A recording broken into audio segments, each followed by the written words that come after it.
안녕하세요. 지혜의 취향입니다. 오늘은 많은 분들이 궁금해하시는 주제를 다뤄보려고 합니다. 바로 나르시시스트와 관계를 끊을 때 절대 해서는 안 되는 것입니다. 나르시시스트는 관계에서 상대방에게 큰 상처를 줄 수 있는 사람들로 그들과의 관계를 끝내는 과정에서 특히 주의가 필요합니다. 오늘은 나르시시스트와의 관계를 끊을 때 자주 저지르는 실수와 절대 해서는 안 되는 행동들, 그리고 현명하게 관계를 정리하는 방법까지 자세히 알려드릴게요. 끝까지 함께 해주세요. 먼저 나르시시스트란 어떤 사람들인지 간단히 정리하고 넘어가야겠죠. 나르시시스트는 기본적으로 자기 중심적이고 공감을 잘 못하며 타인을 조종하거나 이용하는 경향이 강합니다. 그들은 칭찬과 주목을 원하며 자신의 잘못을 절대 인정하지 않는 경우가 많습니다. 왜냐하면 그들의 자아는 매우 취약해서 누군가로부터 비판받는 것을 견디지 못하기 때문이에요. 그렇기 때문에 관계를 끊을 때도 평범한 이별과는 다른 방식으로 접근해야 합니다. 그럼 이제 본격적으로 나르시시스트와 관계를 끊을 때 절대 해서는 안 되는 행동들에 대해 이야기해 보겠습니다. 첫 번째, 감정적으로 폭발하기. 나르시시스트는 갈등을 극대화시키는데 능숙합니다. 만약 우리가 화를 내거나 감정적으로 폭발한다면 그들은 이를 이용해 우리의 행동을 비난하며 자신을 피해자로 만들 가능성이 높아요. 예를 들어, 우리가 당신 때문에 너무 힘들었어 라고 소리치면 나르시시스트는 너가 너무 예민해서 그런 거야 라고 책임을 전가할 겁니다. 이렇게 되면 오히려 관계를 정리하려는 우리의 노력이 더 복잡해질 뿐 아니라 그들에게 또 다른 조종의 기회를 주게 됩니다. 두 번째, 그들에게 이유를 설명하려 하기. 관계를 끝내는 이유를 명확히 설명하려는 건 정상적인 사람들과의 관계에서는 필요하지만 나르시시스트에게는 소용이 없습니다. 그들은 우리에게 공감하지 않을 뿐 아니라 우리가 제시하는 이유를 공격의 수단으로 사용할 수도 있어요.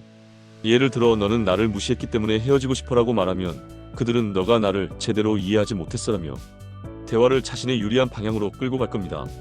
따라서 길고 자세한 설명은 피해야 합니다. 세 번째, 감정적 의존을 드러내기. 나르시시스트는 상대방의 약점을 파악하는데 매우 능숙합니다.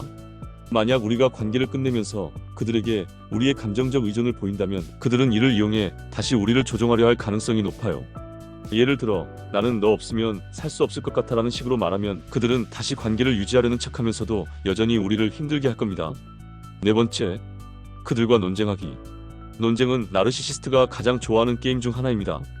그들은 우리가 어떤 말을 하든 자신이 이기기 위해 논점을 왜곡하거나 우리를 더 화나게 만들 가능성이 큽니다.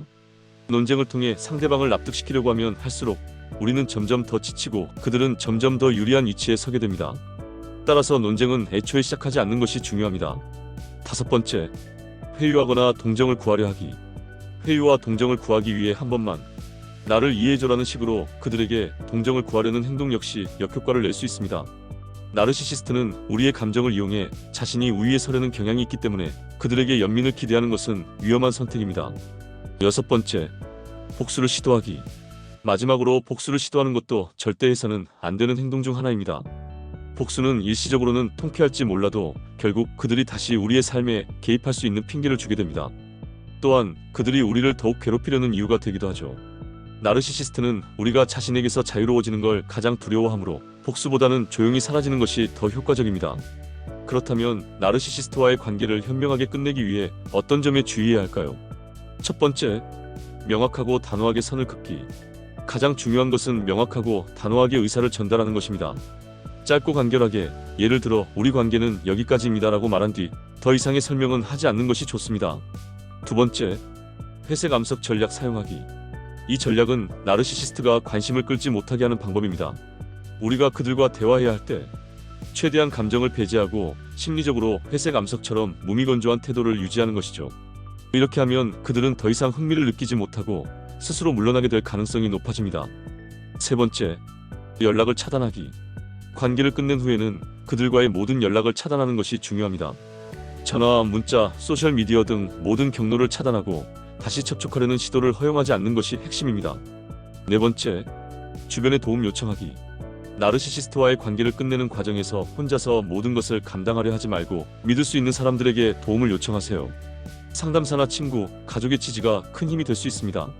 오늘은 나르시시스트와의 관계를 끝낼 때 절대 해서는 안 되는 행동들과 관계를 현명하게 끝내는 방법에 대해 알아보았습니다. 여러분에게 가장 중요한 것은 여러분 자신의 행복과 안전이라는 점을 기억하셨으면 좋겠어요. 그들과의 관계에서 벗어나는 것은 쉽지 않은 과정이지만 반드시 필요한 과정입니다. 만약 오늘 내용이 도움이 되셨다면 좋아요와 구독, 알림 설정 부탁드리고 댓글로 여러분의 생각도 나눠주세요. 그럼 다음 영상에서 뵙겠습니다. 지금까지 지혜의 취향이었습니다. 감사합니다.